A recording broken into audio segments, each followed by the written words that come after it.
এই যে আপনারা দেখেছেন হয়তো, এই যে রামিসা 7 বছরের একটা মেয়ে, ঢাকার মিরপুরে, ওনার বাবা গরিব। এই যে গত 2 দিন আগে ধর্ষিত হয়েছে 7 বছরের এক মেয়ে, ধর্ষণ করেছে, নাম সোহেল। উনি আবার গ্রেপ্তার হয়েছে। গ্রেফতার হয়ে আমার মনে হয় উনি আরও নিরাপত্তায় আছে, নাকি বলেন?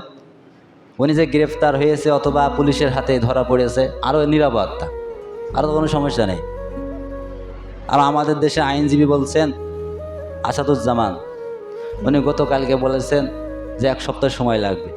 আচ্ছা বলেন, আমি স্বীকার করেছি যে আমি ধর্ষণ করেছি, আমি হত্যা করেছি, আবার আমার নাকি বিচার করতে 1 সপ্তাহ সময় লাগবে? কথা হইল একটা।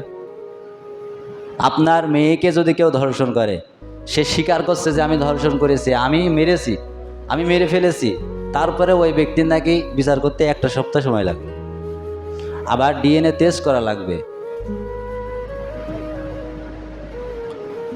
সম্মানিত উপস্থিতি, আজকে আমার আপনার মেয়ে যদি হতো, তাহলে আপনি কি করতেন?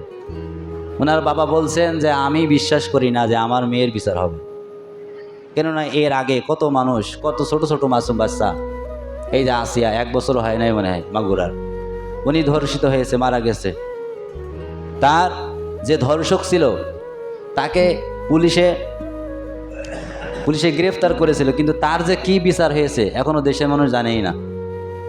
এই যে রামিসার যে ধর্ষণ করেছে, ইনার কিন্তু গ্রেফতার করেছে, কিন্তু ইনার যে শাস্তি হবে, এই শাস্তিটা কি হবে তাও হয়তো দেশের জনগণ জানবে না। তবে তার বাবার একটা প্রস্তাব ছিল যে এ দেশে ধর্ষণের বিচার, আমার মেয়ের বিচার হবে না। কেননা তিনি তো দেখে দেখে আসছেন যে হয়তো এই আমার মেয়ে আজকে ধর্ষিত হলে, আজ 2 দিন মারা গেল, এই কয়দিন না যেতে না যেতে আর একটা নতুন খবর আসবে, সেই নতুন খবর নিয়ে সারা দেশে আবার তোলপাড় চলবে, আমার মেয়ের কথা কেউ মনেও রাখবে না, আর আমার মেয়ের বিচারও এদেশে হবে না।